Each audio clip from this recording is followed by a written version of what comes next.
Muy buenos días a todos. Me alegra mucho ver a cada uno de los que están acá presentes.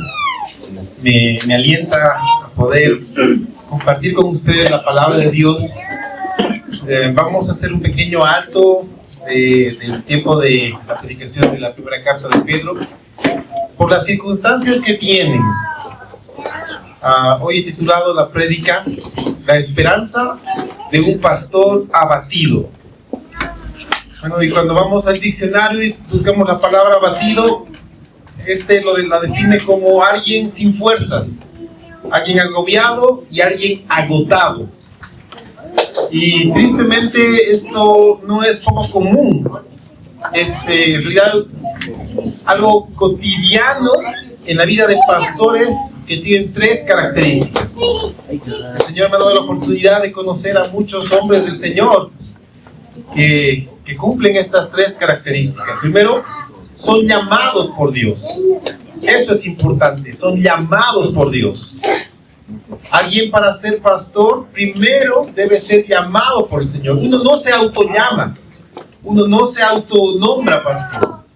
Primero debe ser llamado por Dios. Segundo, debe prepararse diligentemente para servir a la iglesia. Por eso el Señor dice que no es un neófito, es alguien que se prepara, que dispone su corazón para inquirir en la palabra del Señor y conocerla a tal profundidad que tenga la capacidad de guiar al pueblo con la palabra del Señor. Y tercero, se entrega fervientemente al cuidado de la grey. Literalmente se niega a sí mismo y dedica su vida a cuidar de la grey del Señor, sabiendo y entendiendo que no le pertenece al príncipe de los pastores y le ha delegado una porción de su grey para que sea cuidada por esta persona. Y son hombres de Dios quienes están en circunstancias complicadas. Y antes de seguir adelante, yo les pido su atención porque la prédica de hoy está abocada a traer a memoria lo que se va a celebrar el 31 de este mes, acá en nuestro país. Y no estoy hablando de Halloween. Sí, el 31 de octubre se recuerda a nivel mundial el día de la Reforma, el día en que Martín Lutero colgó las 95 tesis en la Catedral de Wittenberg para poder dialogar acerca de un tema que él lo consideraba importante. Pero en nuestro país, acá en Bolivia, también se celebra algo muy importante. En Bolivia se celebra el Día del Pastor. ¿Lo sabían ustedes? El 31 de octubre fue declarado el Día del Pastor. Y se celebra esto a través de la aprobación de un proyecto de ley emitida por el Senado. El Senado de nuestro estado, en 2016, convocó a muchas iglesias y declaró el Día del Pastor el 31 de octubre. Si ustedes leen el documento, hay cosas bastante interesantes, pero quiero resaltar algo que a mí me llama la atención en las cosas que los senadores escribieron. Dice en una de las porciones: el proyecto de ley responde al esfuerzo de vida de pastores y cristianos evangélicos y subsana mínimamente el desconocimiento de los mismos y el goce de sus derechos subjetivos.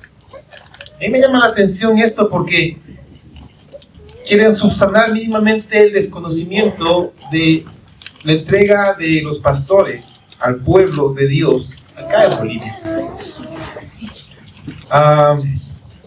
Y es interesante que personas que no conocían al Señor fueran influenciadas por senadores que en ese tiempo sí conocían al Señor. Y la voz de Dios fue predicada, la voz de Dios fue proclamada, la voz de Dios fue escuchada y la voz de Dios mostró que el pueblo cristiano está presente en nuestra nación. Y pese a la dificultad que había en ese tiempo, un pueblo que se levantó y proclamó la palabra de Dios. Hoy les voy a comentar muchas circunstancias. En realidad voy a centrarme en 3 puntos Y no quiero que ustedes piensen que voy a tomar esta prédica para quejarme desde el púlpito de circunstancias, situaciones, o incluso hasta de personas. No lo voy a hacer. Pero quiero que ustedes estén conscientes de todo lo que la gente que dedica su vida al ministerio pasa a lo largo de todos los tiempos, de todo el tiempo. Desde el momento en el cual el Señor llama a una persona para el servicio a tiempo completo, comienza a pasar dificultades. Lo vemos a lo largo de todo el Nuevo Testamento. No estoy hablando de estos tiempos. Estoy hablando desde el tiempo en que Jesús llamó a sus discípulos, y de entre ellos a sus 12 apóstoles. Todos sin excepción pasaron dificultades. Todos sin excepción pasaron problemas. Todos sin excepción sufrieron, pero entregaron su vida en amor a su Señor, en servicio a toda la grey a la cual pastoreaban.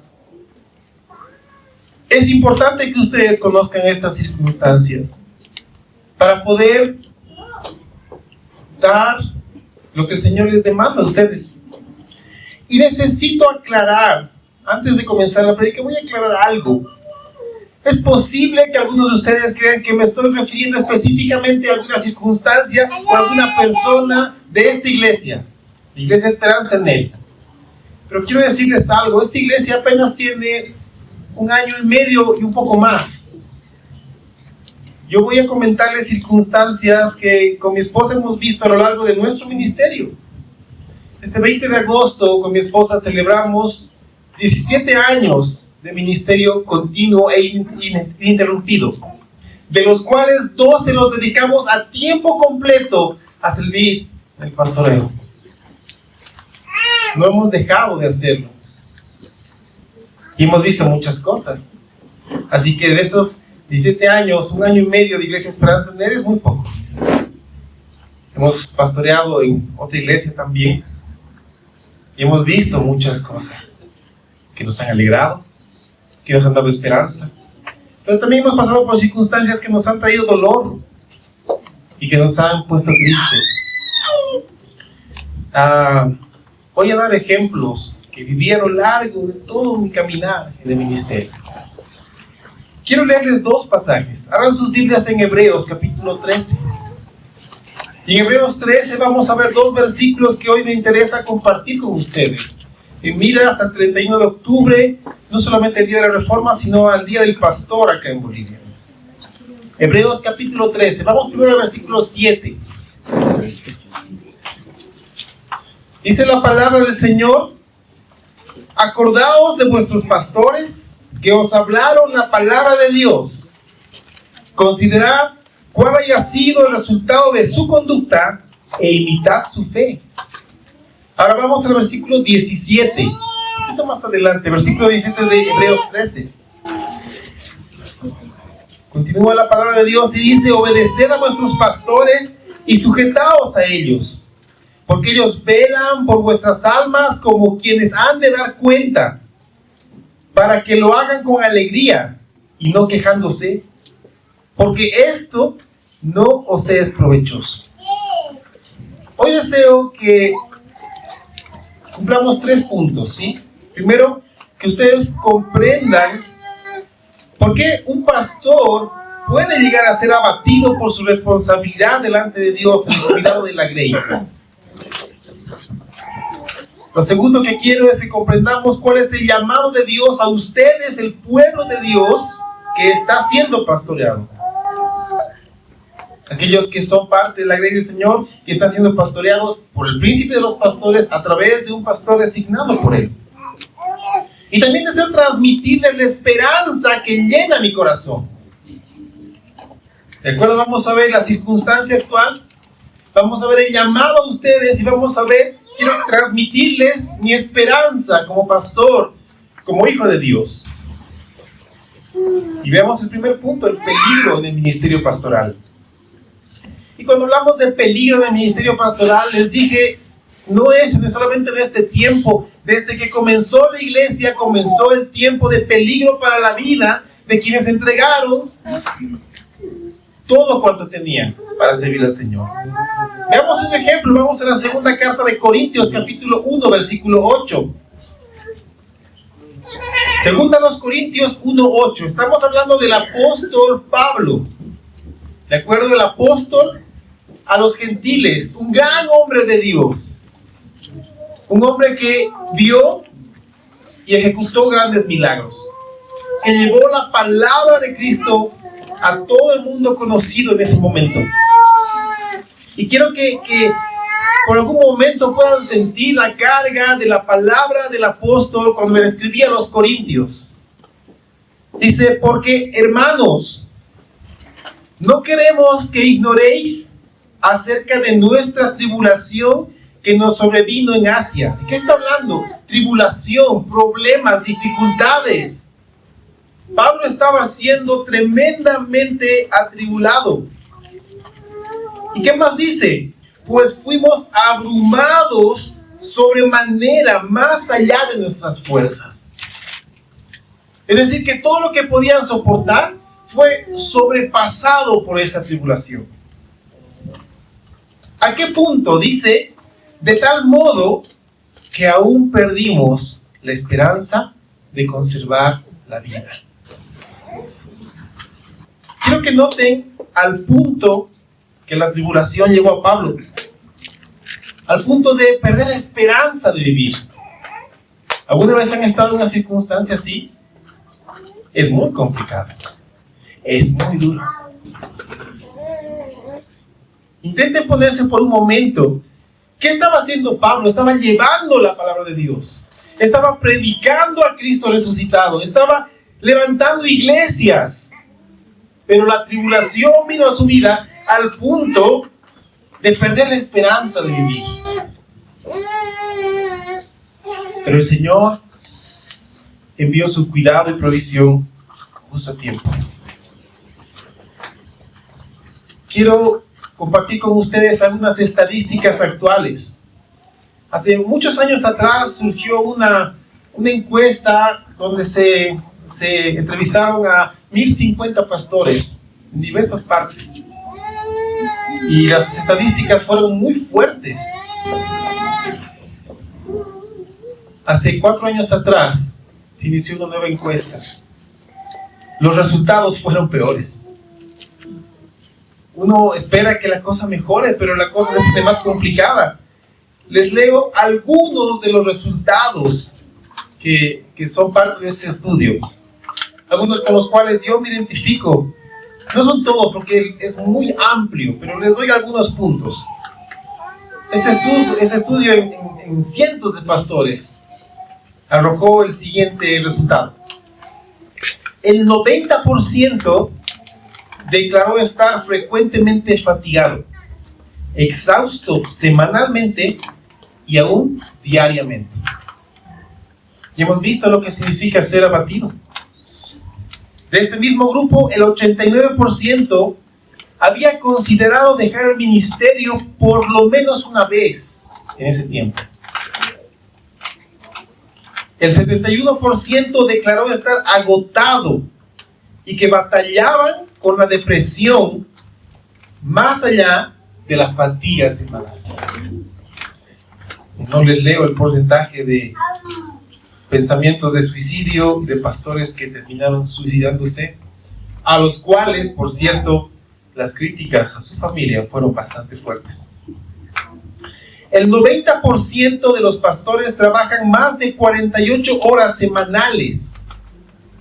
Estamos hablando de un promedio, más de esto trabajan. Estamos hablando de 8 horas diarias, por lo menos, por 6 días.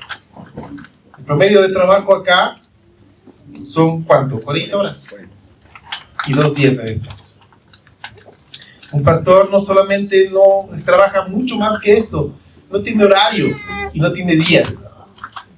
La primera vez que alguien me preguntó a qué me dedicaba, cuando ya estábamos a tiempo completo, le dije, bueno, soy pastor en una iglesia. Dijo, ay, qué interesante. ¿Y entre semana qué haces? Entonces, la verdad, sentarme a explicarle cómo funciona la vida de un pastor me pareció un poco tedioso y le dije, bueno, me dedico a cuidar ovejas de 2 patas. Y es algo que no tiene horario. No tiene horario. ¿Cuántos de los que están acá presentes en una oportunidad conversamos a las 2 de la mañana, 5 de la mañana? Comenzamos a hablar a las 5 de la tarde y estuvimos hasta medianoche. Pero no es que estábamos hablando de cómo nos fue en el partido de fútbol, o cómo está la selección boliviana, qué tal el clima, hablando de problemas, dificultades, solucionando diversas circunstancias en la vida de las personas a través de la palabra de Dios. El 80% creen que el ministerio pastoral afecta a sus familias negativamente. Una de las estadísticas que a mí me asusta mucho es sobre los hijos de pastores. ¿Ustedes sabían que el 85% de los hijos de pastores terminan alejándose de la iglesia? ¿Saben por qué? La vida de un pastor es una vitrina. ¿De acuerdo? Cuando alguien decide dar el paso para ministrar la vida del Señor, siendo llamado por Dios, su vida es una vitrina, es decir, está a la vista de todos. Y su familia también. Es como que la gente espera que la esposa del pastor sea teóloga, que los hijos del pastor sean teólogos, que sean perfectos, que no hagan nada, que no digan nada. Al igual que yo, son humanos. Y ustedes no conocen la carga y la responsabilidad que se pone en la familia pastoral. El 75% dice haber tenido por lo menos una crisis significativa en su ministerio. Y estamos hablando de problemas fuertes, no de cosas, peleas con un hermano. Estamos hablando de división en la iglesia, estamos hablando de enfrentar a personas que el enemigo los utiliza a diestra y siniestra. El 50% de este grupo se siente incapaz de cubrir las necesidades del trabajo. ¿Saben qué quiere decir esto? Que para separar un tiempo de consejería con un hermano, estamos negando a varias familias ese tiempo también. Y la carga para eso es muy fuerte. Porque todos tienen necesidades. Todos quieren hablar, todos necesitan ser pastoreados, todos están pasando por dificultades. El tiempo de oración de un pastor es muy fuerte. Y es algo que debemos tomar en cuenta. Les he leído un pequeño resumen de lo que atraviesan los pastores. Los que tienen estas 3 características. Primero, son llamados. No se autopromueven, son llamados. Después, se preparan con diligencia a estudiar la palabra de Dios. Y 2, han entregado su vida al servicio. Y uno se pregunta, ¿por qué? ¿Por qué eso tan mal? ¿No? Y cuando uno estudia la vida de la iglesia a lo largo de todos estos siglos, comprende que hay un enemigo que no quiere que la iglesia reciba la palabra del Señor. Que hay un enemigo que no quiere que la iglesia viva conforme a las Escrituras. Que hay un enemigo que quiere que esa iglesia sea una iglesia tibia. Que hay un enemigo que quiere que esa iglesia no impacte ni trastorne este mundo. Es más, quiere que esa iglesia sea una fácilmente señalable. Por eso los ataques van a quienes están dirigiendo a la iglesia, para hacerlos temblar, para hacerlos caer, para hacerlos pecar. ¿Saben? A mí me alarma mucho lo siguiente. Hubo un tiempo, hace décadas atrás, que cuando un pastor pecaba, la iglesia entera lloraba porque su pastor había pecado y debía dejar el ministerio, y lo hacía. Y la iglesia era sacudida.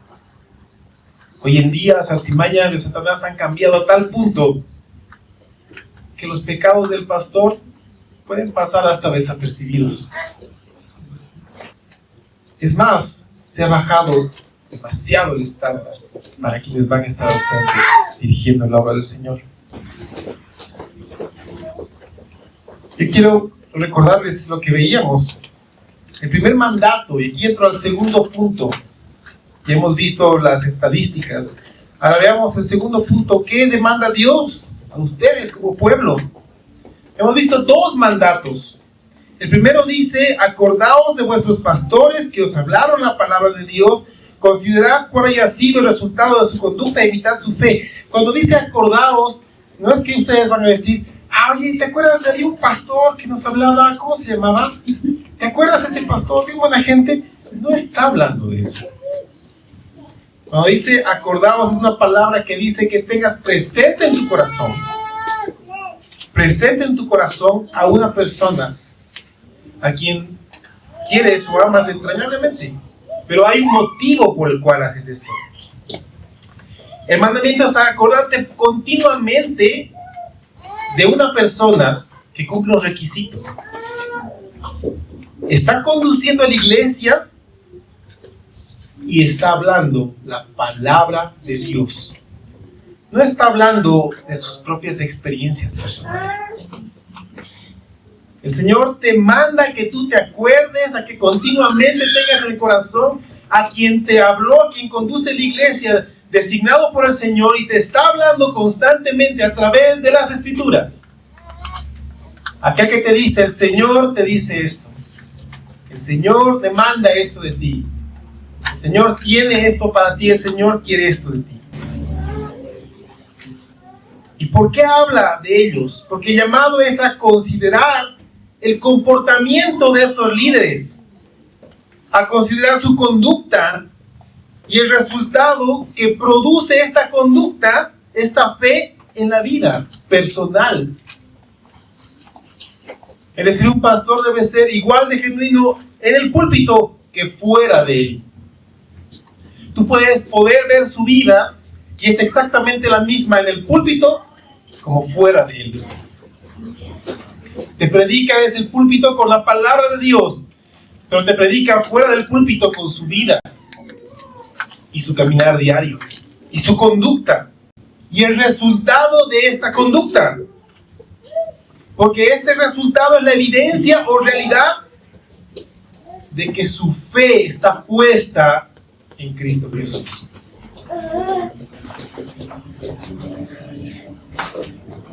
¿Sabes por qué es tan importante la fe de los pastores? Por lo que dice Hebreos 10:38.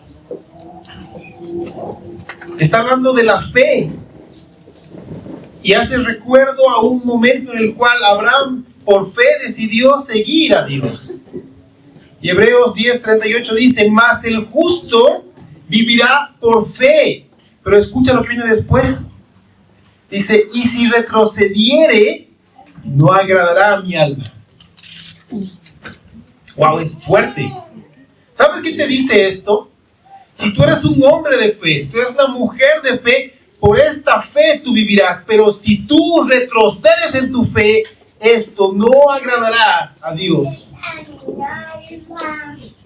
Y nuestra labor es agradar al Señor en todo tiempo, en toda circunstancia.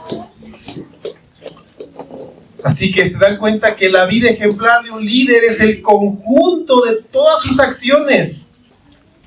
Y es una especie de premisa incuestionable para que sea reconocido por el pueblo para su actividad o labor pastoral. Es importante esto.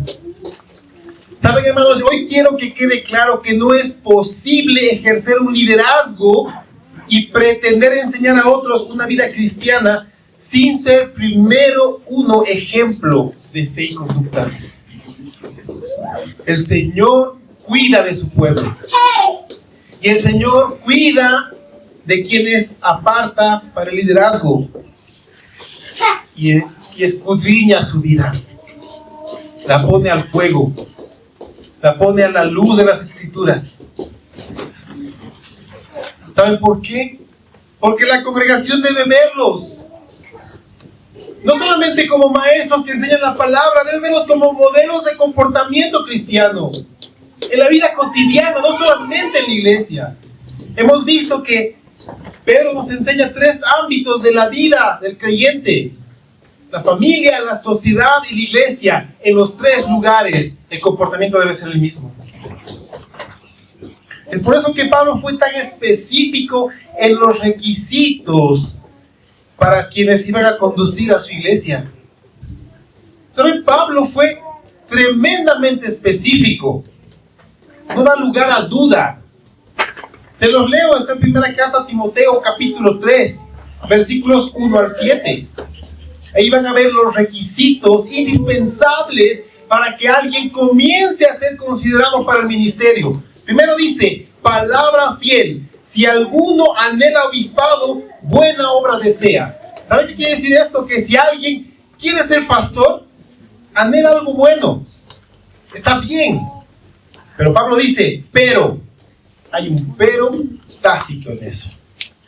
Pero es necesario, es imprescindible que el obispo, y aquí comienzan los requisitos. 1, sea irreprensible, marido de una sola mujer, sobrio, prudente, decoroso, hospedador, apto para enseñar, no dado al vino, no pendenciero, no codicioso de ganancias deshonestas, sino amable, apacible, no avaro, que gobierne bien su casa, que tenga a sus hijos en sujeción con toda honestidad.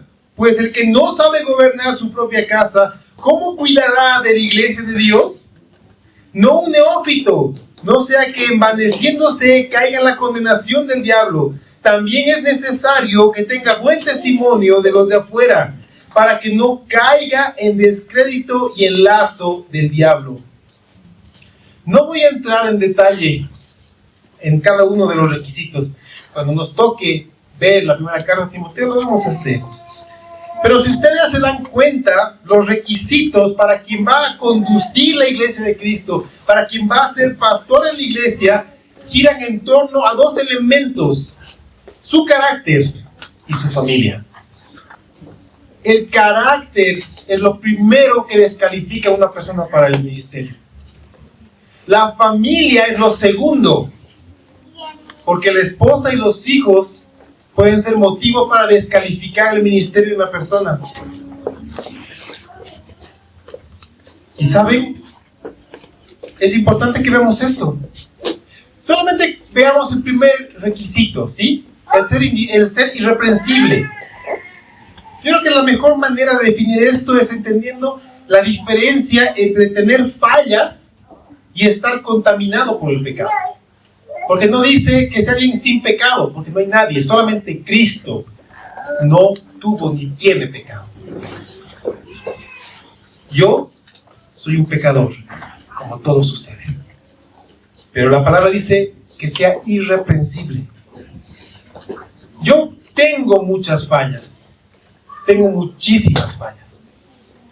Mi esposa tiene una lista exhaustiva de todas mis fallas, lo cual me alegra mucho, porque me impulsa a persistir y a mejorar. Pero estas fallas no quiere decir que haya pecado en mi vida. Y les pongo un ejemplo muy claro, ¿sí? Acá tenemos un vaso de agua. Es agua cristalina. Yo les pregunto a ustedes, ¿ustedes tomarían de esta agua? Desde luego que sí, porque es agua pura. Si yo al servir agua, más agua acá, de repente se me pasa la mano y rebalsa el agua, he fallado, porque he calculado mal, y se ha echado el agua y se ha mojado el vaso. ¿Ustedes continuarían tomando de ese vaso? Sí. Claro que sí, porque no tiene más que un poco de cuidado para que no se eche más y tomar el agua. No hay problema. Ha habido una falla, pero aún esa agua es refrescante. Pero si yo me voy a la Pérez Velasco, entro a un baño público y del inodoro con un gotero extraigo una sola gota del inodoro, solamente una gota, no del tanque, del inodoro, vuelvo aquí y esa gota pongo en este vaso, una sola gota, al punto que ni siquiera pueden notar que está ahí. ¿Alguien tomaría esta agua? Es una gota, una sola gota. ¿Por qué no tomarían? Porque está contaminada con lo que hay en el baño público. ¿Se dan cuenta, hermanos míos? Esa es la diferencia. ¿Cuántas personas han contaminado su vida con el pecado y se han descalificado? Hermanos míos, si yo cometiera adulterio y me divorciara, ¿se sujetarían a mí? No deberían hacerlo, porque he sido contaminado por el pecado. Así de estricto es el Señor. Si ustedes se enteraran que yo tengo hijos fuera del matrimonio, ¿se sujetarían a mí? No deberían hacerlo, porque el Señor es claro en su palabra, refiriéndose a quienes van a dirigir la iglesia. ¿Se dan cuenta la carga y responsabilidad que Dios pone en quienes están guiando a la iglesia del Señor? Son estándares muy altos. ¿Y qué es lo que hacemos como iglesia? Ok, ¿saben qué? Bajemos el estándar. Al final, este hermanito es de buena gente, no sabes, es muy buen tipo, así que no le hagamos caso a su pasado, que sea pastor. Ok, ustedes deciden a quién sujetarse. Pero quiero que sepan una cosa. Si ustedes se sujetan a una persona que Dios no ha puesto, vamos a ver un poco más adelante cuáles son las consecuencias de esto.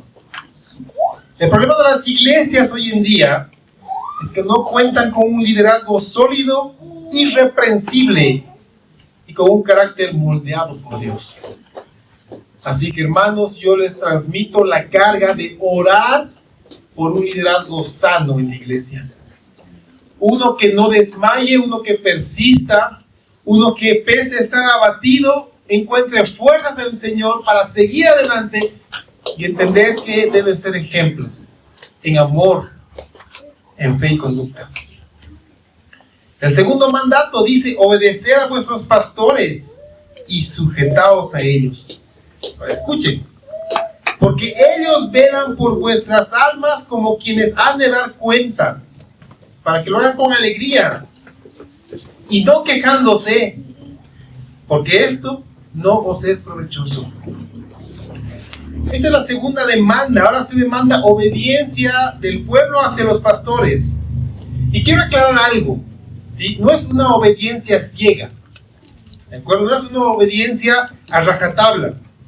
No es una obediencia por imposición. No es que yo les digo: aquí yo soy el pastor, aquí dice claramente eso, así que me obedecen. No tiene nada que ver con eso. Es una obediencia por persuasión. ¿Qué quiere decir esto? Yo te digo: oye, la palabra de Dios dice esto. Tu vida refleja otra cosa. Confórmate a la palabra. Debes obedecerlo. Porque quien te está hablando lo hace a través de las Escrituras, en nombre del Señor. No te dice lo que cree, no te dice lo que piensa, te dice lo que Dios está hablando en ese momento. Es una obediencia por persuasión. ¿Les cuentan la diferencia? Ahora, la obediencia se muestra en sujeción. Es decir, ustedes deben estar sujetos al pastor. Y hay una razón importante en esto. Dice: porque ellos velan por vuestras almas como quienes han de dar cuentas. ¿Saben lo que dice esto? Que los líderes no solamente están vigilando al pueblo, sino que literalmente también se desvelan a causa de las almas de los creyentes mientras ellos están durmiendo. ¿Saben, hermanos? La única persona en este lugar que puede dar fe de cuántas veces me ha tocado desvelarme orando, pensando o hablando con algún hermano es mi esposa. Ella es la que más siente mi ausencia. También mis hijos, pero ella es la que más siente mi ausencia. Y es impresionante porque la labor no cesa. Yo recuerdo una ocasión, después de mi tercera cirugía, la cirugía más peligrosa y más compleja que tuve. Después de estar un buen tiempo en terapia intensiva, me subieron a pieza. Tenía restringidas las visitas. La única persona que podía estar a mi lado era mi esposa. Estaba sedado todo el tiempo. Me ponía morfina directamente en la columna a través de un catéter para mantenerme sedado. Nadie podía entrar. Hubo un momento en el cual abrí mis ojos y vi un hermano parado a mi lado. Digo, y en lo poco que pude hablar me saqué la mascarilla de oxígeno y digo, hola, ¿cómo estás? Y digo, ¿cómo estás tú? ¿Cómo me ves? Entonces hablamos un poco, ¿no? Y en mi cansancio le voy a preguntar, ¿cómo estás? Y él me dijo, qué bien que preguntas, te cuento que me está pasando esto, me está pasando aquello, te cuento que tengo este problema. Y comenzó a abrir su corazón conmigo. Y yo estaba luchando con todas mis fuerzas para soportar el dolor y escuchar al hermano. Cuando dejó de hablar, me dice, ¿qué me recomiendas? Parece gracioso, pero ese momento para mí fue muy complicado. Literalmente, la labor pastoral no cesa en ningún momento. No lo hace. ¿Cuántas veces cuando viajamos con mi esposa dejamos el celular, pero cuando volvemos abrimos y la cantidad de mensajes que debemos responder o llamadas que tenemos que hacer es así, no cesa, no para. Y quiero que sepan algo, lo que dice aquí la palabra. Dice, porque ellos velan por vuestras almas como quienes han de dar cuenta. ¿Sabes qué dice esto? Que los líderes no solamente vigilan, sino que también se desvelan y ellos dan cuentas o darán cuentas. Y el hecho de dar cuentas tiene dos formas de hacerse. Un pastor puede dar cuentas con alegría o con tristeza.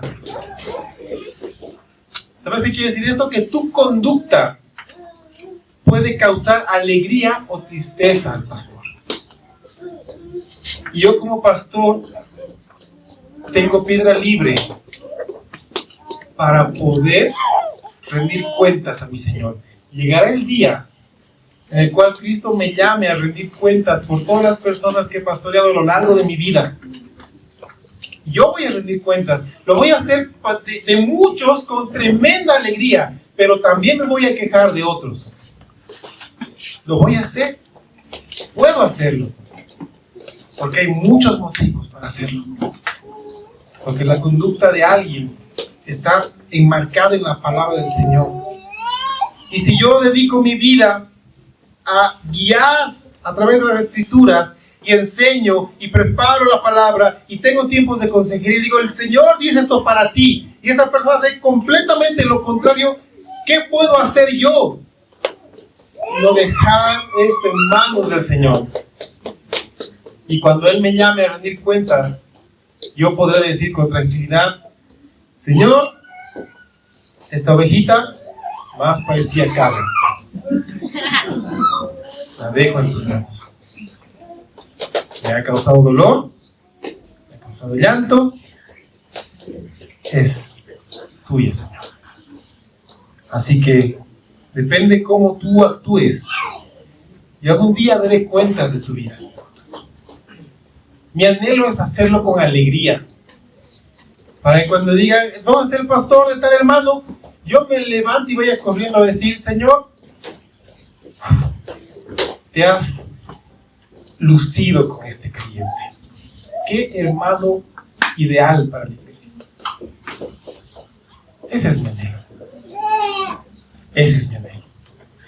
Pero si tú decides sujetarte a una persona que no es llamada por Dios, cuando el Señor diga, ¿quién me da cuentas por esta vida? Solamente los pastores podrán subir a dar cuentas. Y si el Señor no ha llamado a alguien, no tendrá oportunidad de darlas. Y eso es complicado. Esto es complicado.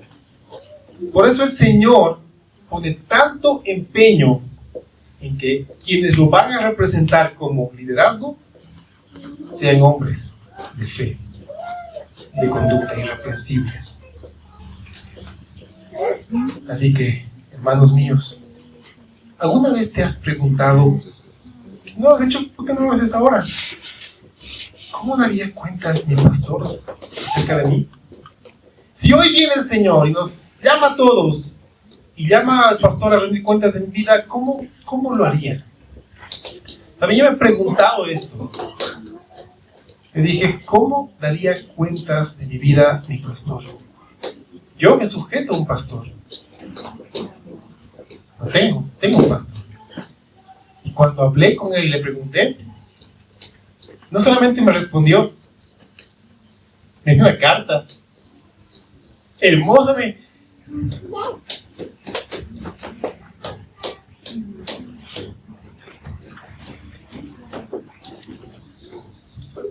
Fue muy emotiva. Y eso me impulsó a querer rendir cuentas de la vida de ustedes con amor. Por eso nos empeñamos en conocerlos, nos empeñamos en buscarlos, nos empeñamos en entender qué están pasando, cómo son, qué tienen, en la medida que ustedes abren su corazón.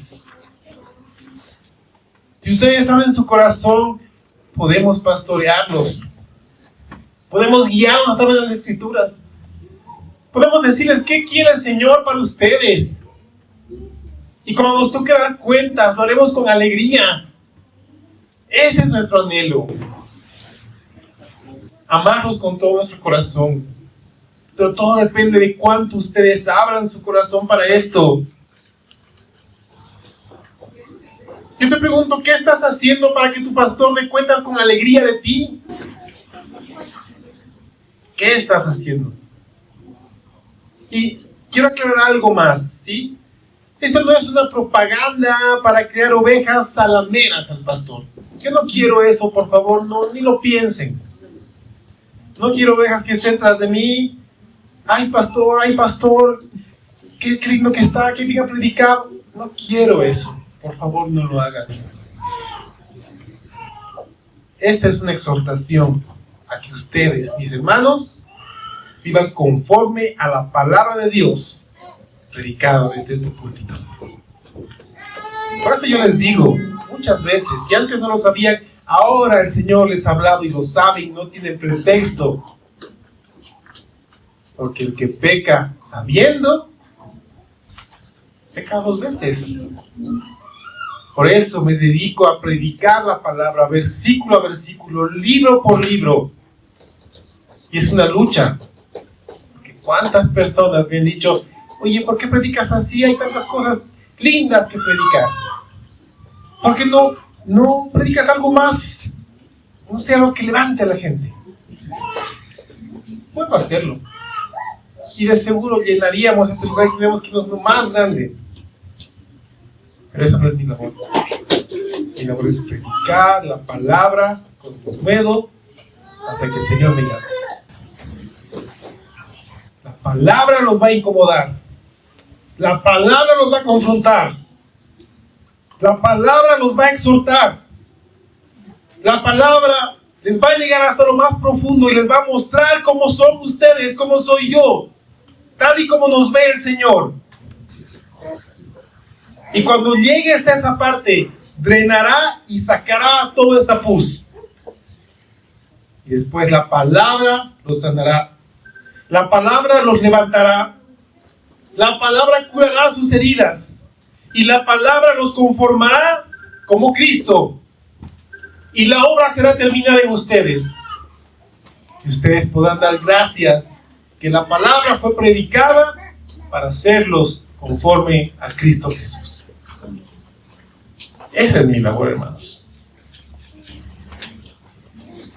Es una exhortación a que ustedes vivan conforme a las Escrituras. Hermanos, les he mostrado las dificultades de los pastores.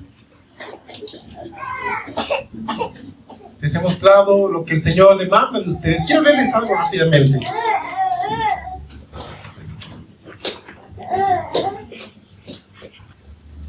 Está hablando el apóstol Pablo en la segunda carta a los Corintios, capítulo 11, versículo 23. Dice, ¿son ministros de Cristo? Como si estuviese loco hablo. Yo más, dice Pablo.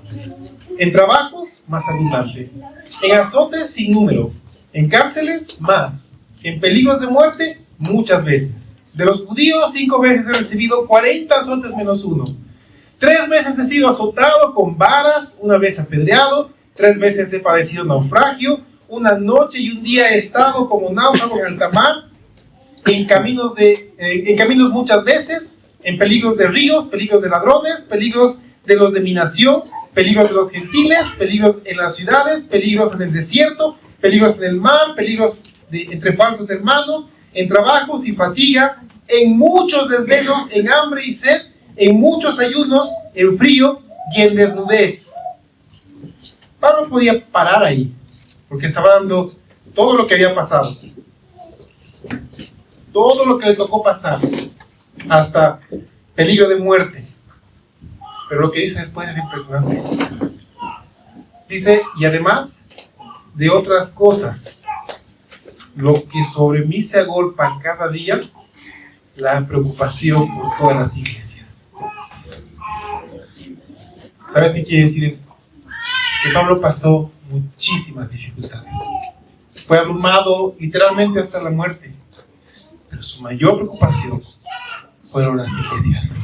Nosotros, ustedes. Eso es lo que más le preocupaba. Pablo dice después en versículo 29, ¿quién enferma y yo no enfermo? ¿Se acuerdan lo que les comenté cuando estaba en el hospital? Yo estaba sufriendo, pero el hermano necesitaba ser apoyado. Al final, en todo lo que pude, a través de las escrituras, intenté guiar al hermano.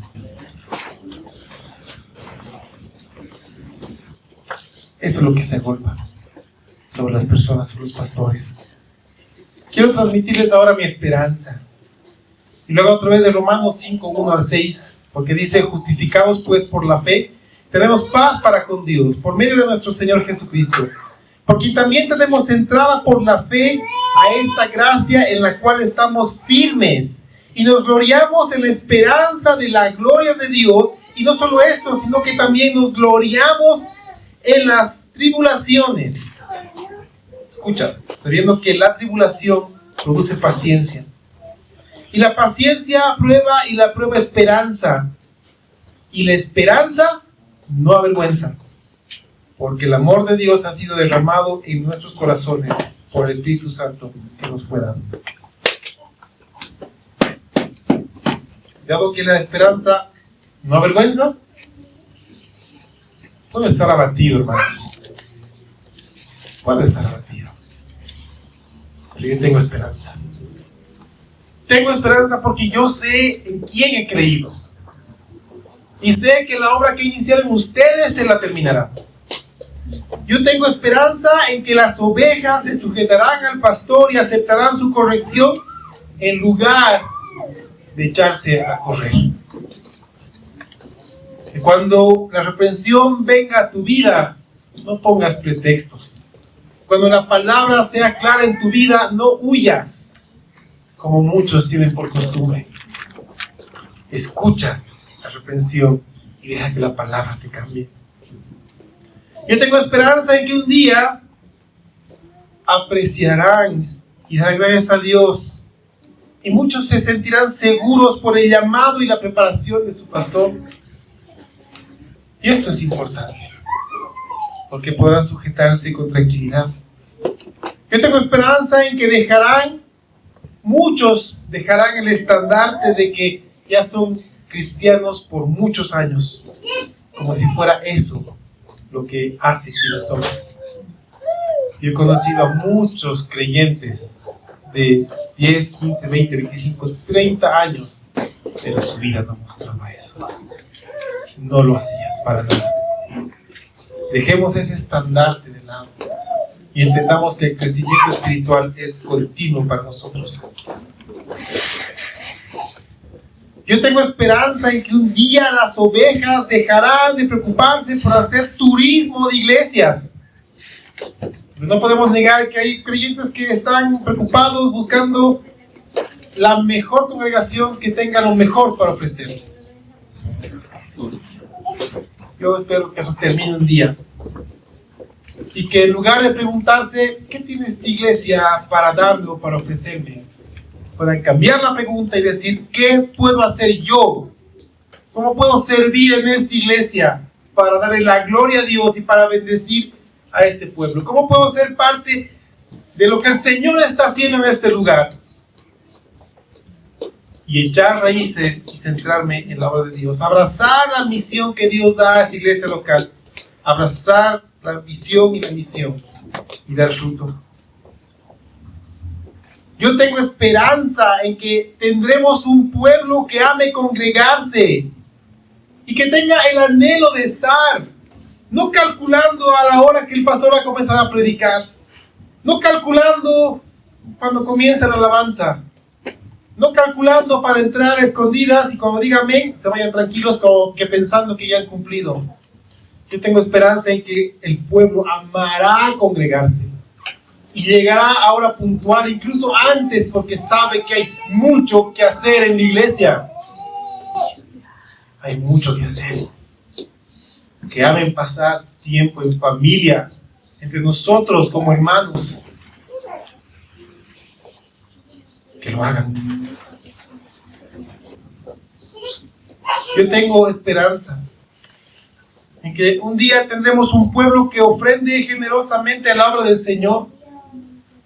Yo no hablo mucho acerca de ofrendas, pero tengo esperanza de que llegue este un día.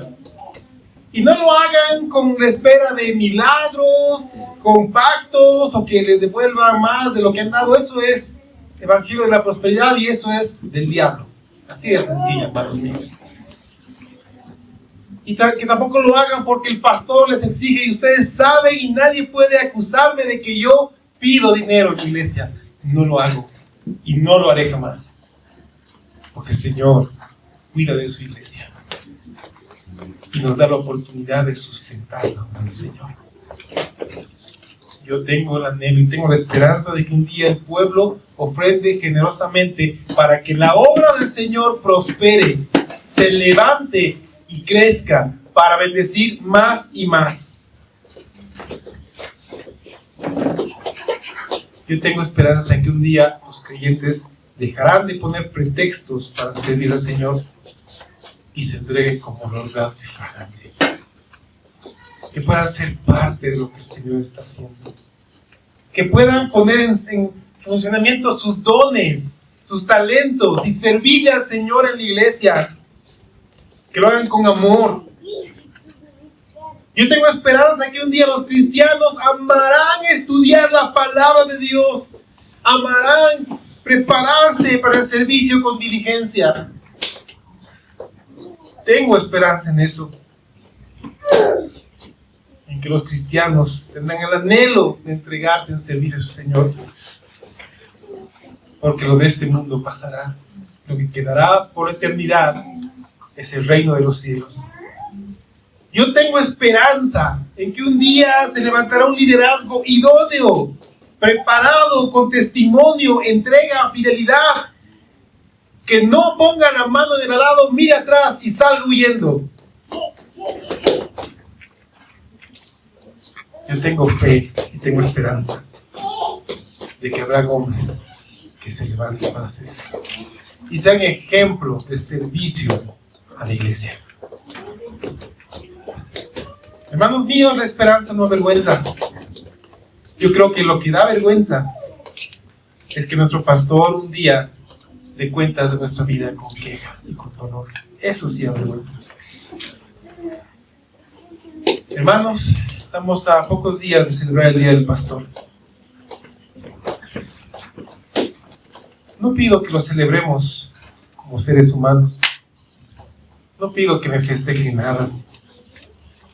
Yo les pido que vivan de tal manera que cuando venga el príncipe de los pastores se alegre al verlos a ustedes y yo pueda dar cuentas de sus vidas con alegría. Ese es mi anhelo.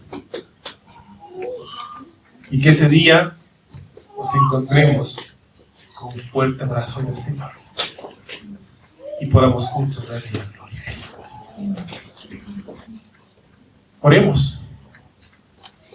Señor Jesús, hoy te pido por todos los hombres que tú has llamado al ministerio.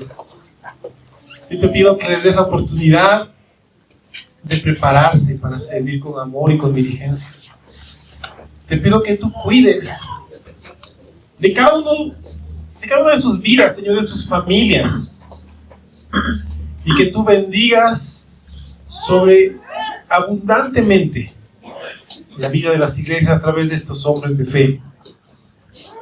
Permite que su ejemplo, Señor, de fe pueda guiar a muchos a tus pies, y que se levanten generación tras generación de hombres y mujeres que te amen y vivan conforme a tu palabra. Señor, es mi anhelo. Yo te ruego, Padre, que de todos los que están acá reunidos, tu palabra haya llegado a su corazón y les pongas el anhelo de conformar su vida a tu palabra, de obedecerte, de escudriñar la vida de los líderes, de darse cuenta que somos completamente falibles, que tenemos errores, que vamos a pecar, pero que anhelamos ser irreprensibles y que nuestro carácter refleje tu carácter. Ayuda, Señor, a todos los pastores que tú has llamado y cuídalos del ataque del enemigo en todo tiempo. En nombre de Jesús oramos de esta manera. Amén.